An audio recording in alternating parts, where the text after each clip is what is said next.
let me introduce Randy.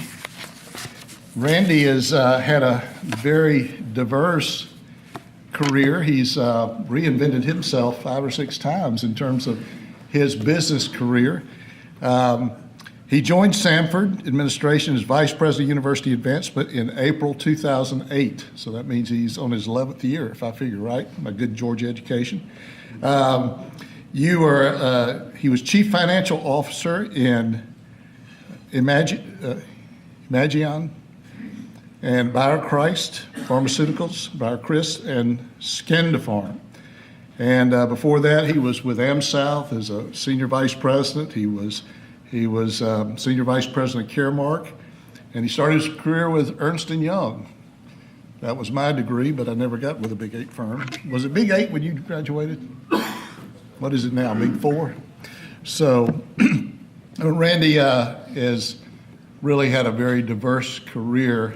One of the things I appreciate him is that he's very intentional. And I'm sure he remembers this, but he didn't know I was going to say this. My girls, he raised 2 girls, I raised 2 girls, and our girls were a little bit ahead of his girls. I remember he calling me up and said he and Dana, his wife, wanted to get together with Ann and I and wanted to find out some of the things we did right and some of the things we wish we'd had done. And I can remember, I think it was Saturday morning, we met at Edgar's, and we began to talk about kind of our children and relate to his children. So very intentional what he does. Very excited he's here to speak to you. So let's welcome Randy Pittman.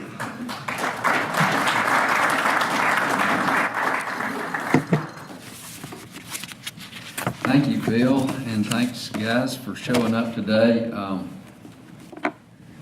I will tell you that I have no corner on the market for wisdom related to this stage of life. I'm going through it just like you are.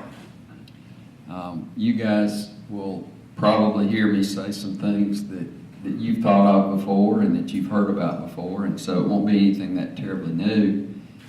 If I'm saying something that you agree with, you can nod your head, and I'll know that either you agree or you're just getting sick and tired of me talking and you're falling asleep. So whichever way you want to do it.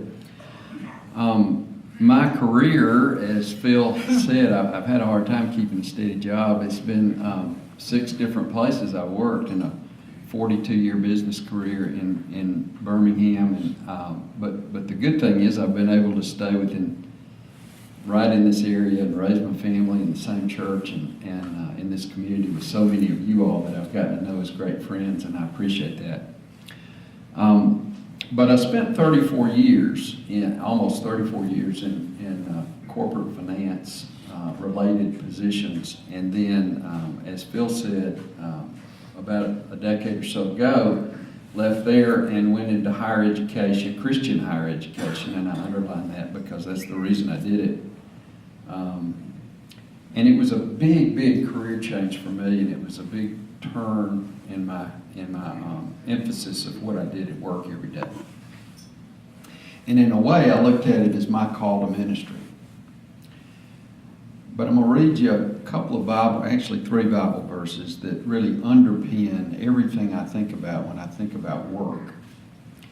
And then we'll talk for just a minute about that call to ministry. The first one is Ephesians 2:10, which says, "We are God's workmanship, created in Christ Jesus to do good works, which God prepared in advance for us to do."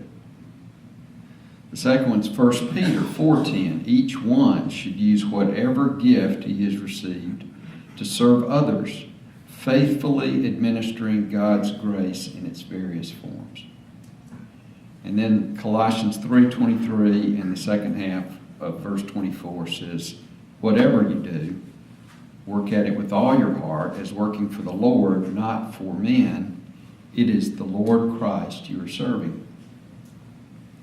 So when I talk about a call into ministry, I want you to understand that I don't think there is any distinction whatsoever in any career that you choose or are part of to say you're in ministry or not in ministry. No matter what you're doing, whatever you do, work at it with all your heart, because it is the Lord Christ you're serving. Every job, all the work that you're doing, no matter what it is, no matter what stage of life you're in, is a calling. It needs to be viewed that way. It's not just a job, it's a calling. And work is best viewed as a mission of service for the greater good of all, rather than just a means of personal advancement or personal sustenance. So that sort of underlines everything I think about when I think about work. But if you'll let me, I'm going to tell you a little bit about my own journey and why I moved from what people would consider a secular corporate finance career into a more ministry-related job about 11 years ago.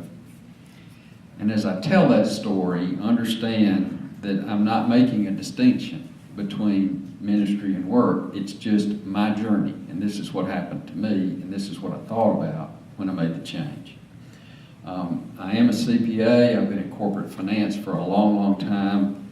I had some really great positions with some very interesting companies here in the city, and I've known a lot of you all through those times, and you remember a few of those positions and some of the things that we were able to do. And I can't remember taking a job in any of those companies where I didn't stop first and pray about it and ask the Lord to lead me there, where I didn't, while I was there, have some positive kingdom influence in the marketplace where I was. So I guess I could say that I sought to be called to all of those positions, and was. But the calling, when I think about it, when I think back over my life, was, lip service to this Christian thing about serving God wherever I am, and a little bit more about what could I get out of it, how much money I could make, what kind of status I could seek. So this calling to do the Lord's work in your marketplace was always there, and I always thought about it, but it was interspersed with an awful lot of personal gain that I was trying to achieve. So what happened? A few years later, during part of that career, in the late 1990s, I was asked by the president of Sanford, who at the time was Tom Courts, to join a board over there, and I got involved as a volunteer, and I got involved with the business school, and then in 2001, joined the board of trustees of the university. In 2002, I sent my first child off to school there and became a Sanford parent.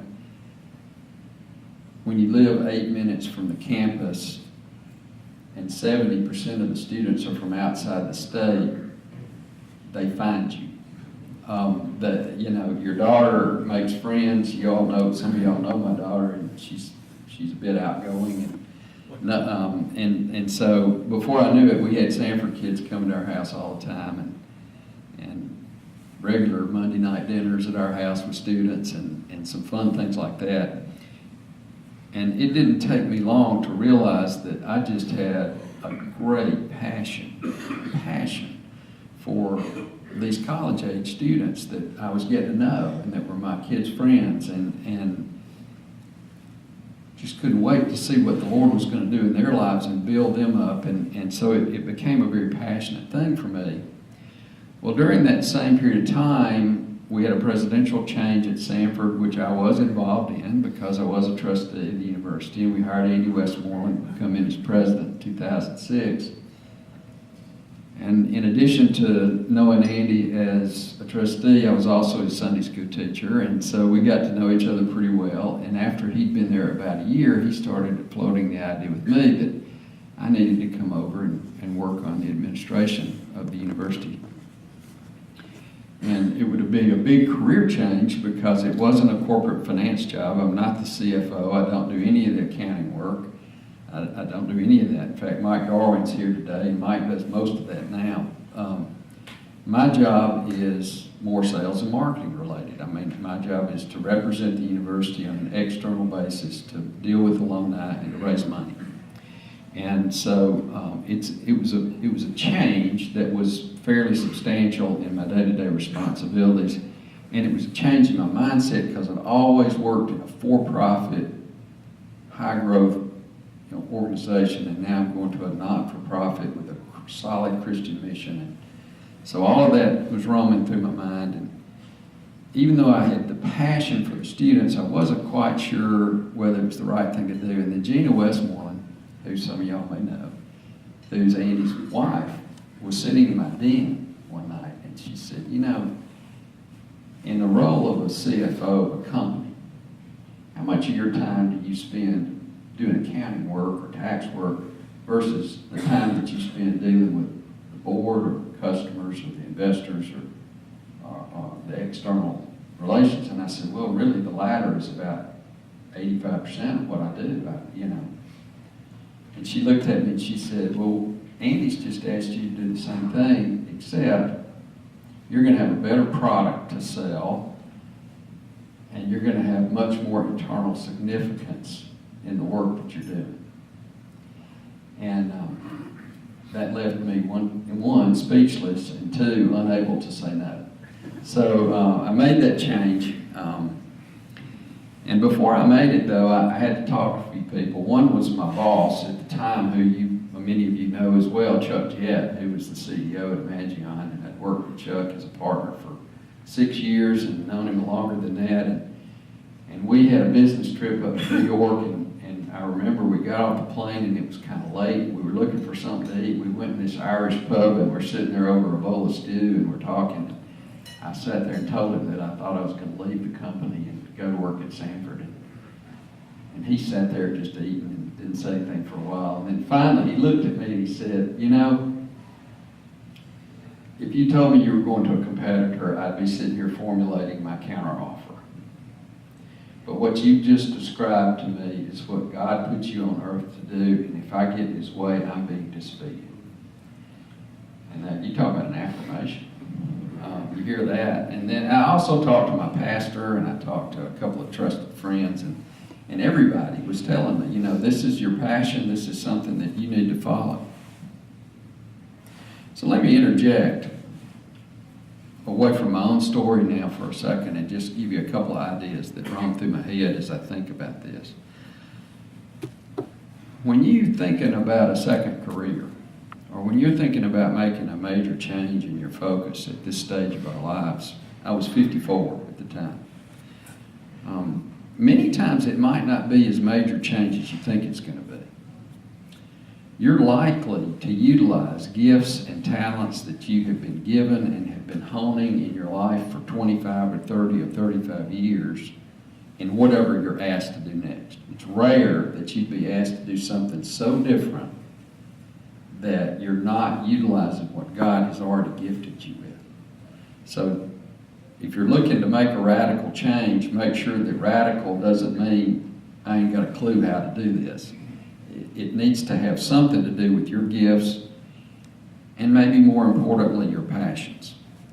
And you think, well, you know, you did a corporate accounting and finance and all that, and now you're doing fundraising and other things. Well, it all requires a good focus on strategy. It requires motivation. It requires the ability to communicate. It requires the ability to develop strong relationships and to deal with people honestly. And, you know, I know how to do all that stuff. So that's why I made the change.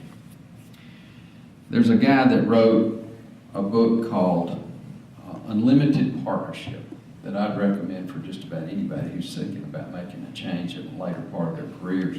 His name is Lloyd Reeve, and he was a partner of Bob Buford's in Halftime. And Lloyd said this: if you really want to take an important first step toward transforming your experiences into eternal significance, you must come to the realization that you honor God by using your natural talents and drive in the area of your passion. Now let me give you one more observation about that. When I left the business world and moved over to higher education, I did it at less. I took a fairly substantial cut in my annual salary, and I gave up any opportunity for bonuses and things like that that I'd worked for a long, long time up until that point. And my observation is this: you might be feeling led to do something different, but you're waiting for everything to be worked out, lined up perfectly, with all the financial resources in place. You can wait that way for the rest of your life and never get anything done. So sometimes you just got to jump in there and do it. And if not now, when? Just might want to think about that. Let me go back and finish the story. Rewards that I've found at Sanford. One, there really is an eternal significance to that place. We have 5,600 students, and I am seeing day by day lives of those young people transformed, because in addition to providing them an excellent education, we're trying to give them an underpinning of a Christian worldview and the absolute importance of the truths of the Word of God in everything that we do over there. And I see young people's lights come on, and I see them dedicate themselves to lives of service and deepening of their Christian faith. And so there truly is an eternal significance. Second, I get to see people at their very best, and it's when they're the most generous. There really is truth in this scriptural thing that says it's more blessed to give to receive. There really is truth in 2 Corinthians 9:7 when God tells us to give hilariously and joyously. Because I get to talk to people about making significant contributions to allow young people to have scholarships, to get a Christian education, and I see them joyous. You think about asking people for money, you think, oh gosh, they're going to turn around the other way. When they see me coming, generally, I end up getting hugs and smiles and handshakes, and people are really excited about being able to participate with their pocketbook in God's kingdom work. And I can't imagine anything more exciting than that. And I guess the third thing that I would say that's been a great reward of making this move is watching my wife be able to participate with me in my own ministry. I'm looking at the very back table, and I see Josh Salter back there. Josh is the youngest guy in the room. I think, what, 23, Josh? 24? 23? Josh is just starting his business career, and he is just recently graduated from Sanford, and I think he would probably tell you that if there's a teen mom at Sanford, it's my wife. I mean, I can't tell you how many students have sat around our dining room table or met Dana for coffee or a lunch or breakfast and just gone through life with her, and she has been able to dive in and participate in this ministry with me, and I really appreciate that too. But I'll say this, some business things never change. I'm still driven to succeed. I still want to win. You know, in your business career, at the end of the day, don't you want to win? Don't you want to succeed? And there are financial measures that matter in university life just like there are everywhere else. My personal goal right now, we're in the middle of a major capital campaign at Sanford, and over a 7-year period we're trying to raise $300 million in charitable gifts. We're a little over halfway there. We have 2 years, 10 months, and 1 day left to meet the goal. I get up every day and I look at metrics and I think, we got to win. We got to succeed. So that gets me to my last point about things that I've learned in my journey. When I first got to Sanford, applying business career principles through a Christian filter in a Christian organization in ministry work all made sense to me, including that last thing about using metrics and meeting goals and thinking about how to get there and win. But in the last couple of years, I've learned a new lesson. And I'm going to quote Lloyd Reed one more time. Now listen carefully. This is several sentences. So, I might mess it up, but I'm going to read it anyway. We run the risk of missing much of the growth and blessing at midlife if we run off only to more accomplishments, even if they're eternally significant accomplishments. As we pursue significance by living out God's call on our lives, we realize the deepest satisfaction comes not so much from accomplishing big things for God, as wonderful as that is, but from surrendering our hearts and our agenda to God and living each day in community with Him. And if there's one maybe final lesson I'm learning in the latter part of my career at Sanford, it's that. There is joy in the journey. There is and it's not just in the results.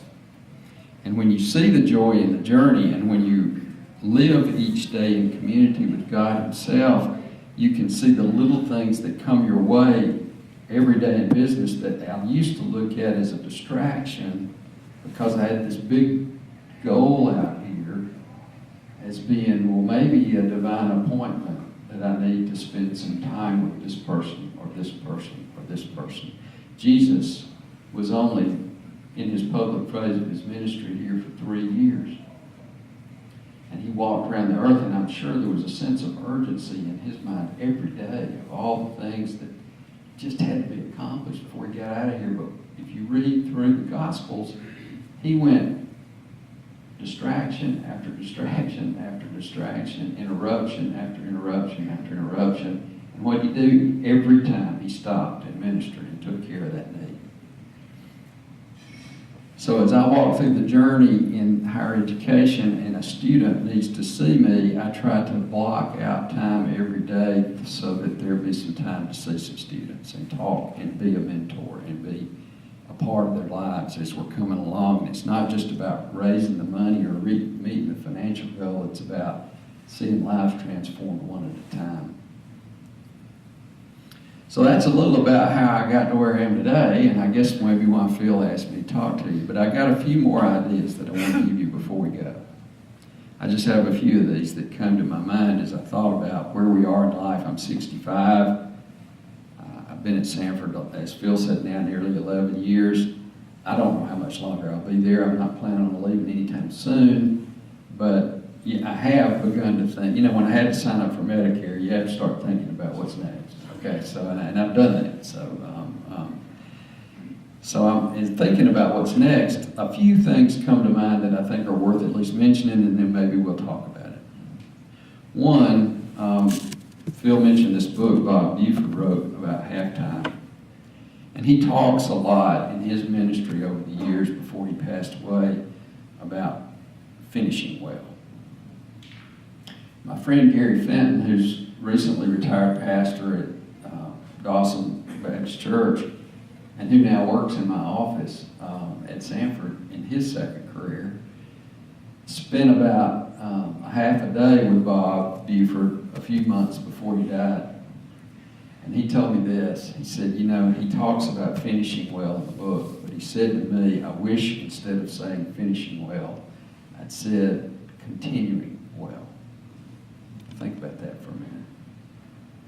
None of us know when we're finished until it happens. And then you've only got a split second to think about it. We all know right now we're supposed to be continuing.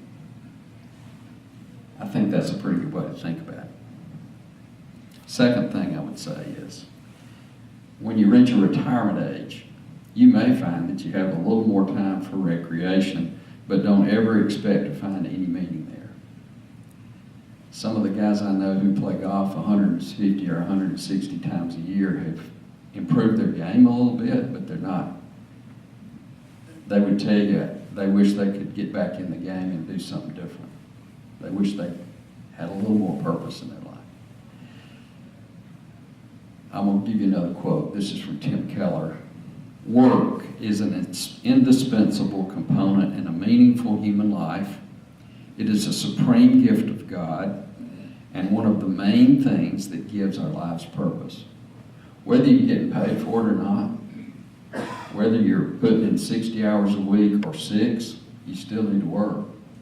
You still got a job to do. Not sure what yours is. You got to discern that between you and the Lord, but there's still got to be work involved. Third thing I'd say is lifelong learning can't be overemphasized. We got new things to learn every day at our age and every age between now and the grave. They come from new insights into the Scripture. They might come from a sermon. They might come from a seminar. They might come from a great book you're reading. But they might come from somebody you taught yourself. Some of the greatest lessons I learned today are from my own children. And even from my grandkids, who are still very, very young. But when I'm around them and can play with them and learn and just see how their little minds work, I learned something new. Some of the great lessons I learn are from my students at Sanford who are 18, 19, 20 years old but have spiritual maturity beyond their years and have insights into a new world that I can't see yet. And I can learn from them every day. So lifelong learning is important. Don't miss it. Fourth thing. At this stage of life, whatever organization you're in, you're likely to be a leader. There comes a time when leaders at our age need to quit doing so much instructing, and instead of just being a leader, become more of a cheerleader for those that are coming along behind us. They are starving for encouragement, and especially encouragement from those who have poured into them over the years. My daughter Kelly, my youngest daughter, is a professor at Auburn in the nursing school down there, and it's a fairly new position for her. She's in her third year as a nursing professor. And because I work in higher education administration, she comes back to my house occasionally and she'll sit down and say, Dad, I got this idea, and this is what I'd love to do with our community health situation in the nursing school that's at Auburn. And this is what I'd like to see our students learn from it. And I can tell there's a couple of things that work here. One, I don't know a darn thing about nursing. And I also don't know a whole lot about how state-run big schools operate versus how a private Christian university operates. So there's really not a thing I can tell her about how she should do what she's proposing to do. What she is looking for is affirmation and encouragement from her father. Men, if you're fathers, find a way to affirm and encourage your grown children. And I'll just say this, especially your daughters, because they are looking for it. And nothing makes her feel better than to just go through an entire presentation with me about what she wants to do next in her career, and me just say, that sounds like a great idea, way to go. Go get them. That's all she wants to hear.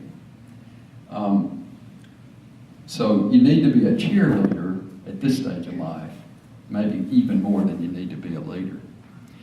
One more thing, number 5, the last thing that I can think of that you can do is you can always pray. You can lose your health and you can pray. You can lose all your money. You can pray. You can lose your influence on an organization, but you can pray. Now, Phil said a moment ago that you age out of this organization when you become 100 years old. That would have meant that my grandmother would have had to drop out 6 years before she died. She lived to be 106.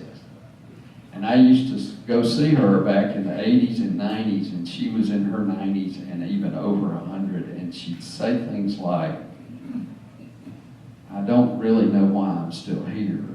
And then she'd describe how she was praying every day for me and all my cousins and all our children and the people in her church, who none of them were her age anymore. They were all her friends' children, were the senior adults in her church.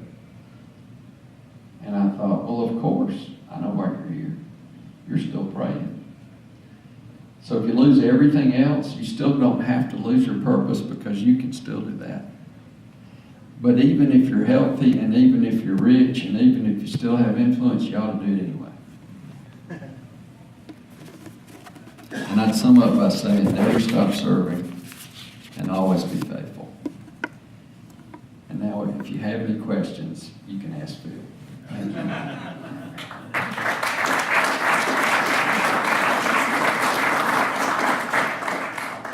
Do you really want to do Q&A if anybody has a question? I'll be glad to direct it somewhere.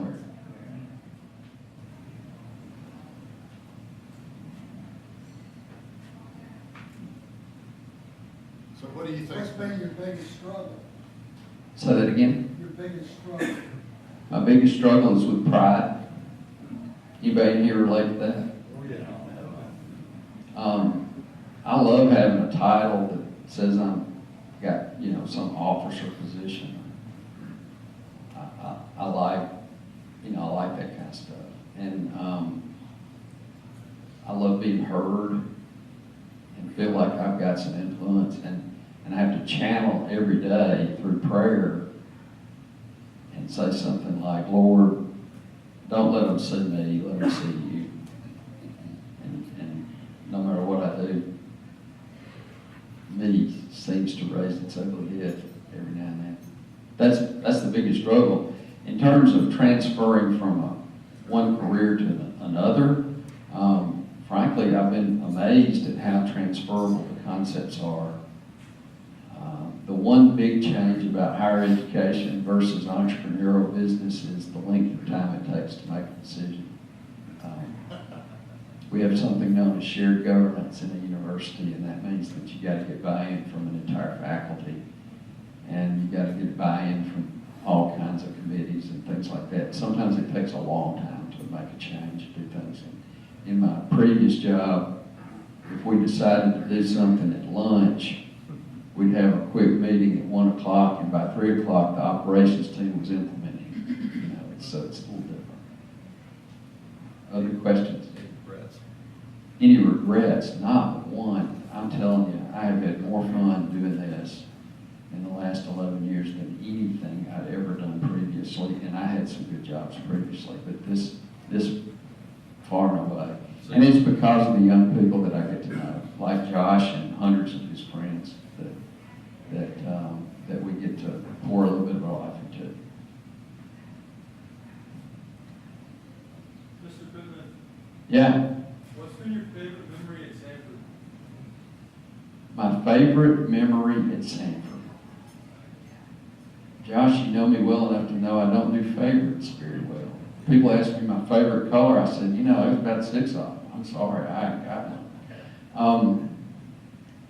My favorite memory would be repeating periodically about every month or so when I get a little note in the mail from a student who I have had some ability to influence or talk to or walk through life with at a critical time, and they say thank you. And I look at that and I read it and I think, I wouldn't have to get paid today. And don't tell Andy I said that, but it's just too good. So it's happened. It's not a one-time thing. It's happened a number of times. But when you get a thank you from somebody like you who's really doing extraordinarily good things going forward, and you're proud of them, and you see them out there in the marketplace making a difference, that's my favorite thing. Anyone else? Yeah.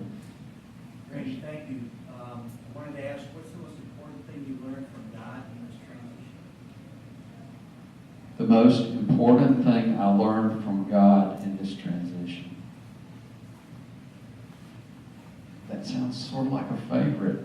I'm not sure I got one. I think absolute dependence and a sense of brokenness coming into, and I mean by that broken by your own sin and your own helplessness and ability to accomplish things. Because I am doing some things that weren't anything I ever thought I'd be doing, and I think if it drives you to the Scripture, it drives you to dependence on Him, and as I said at the end, an ability to learn to walk with Him step by step is a real victory and a real sense of accomplishment in the job. I'd say learning that lesson is the most important thing I guess I've learned.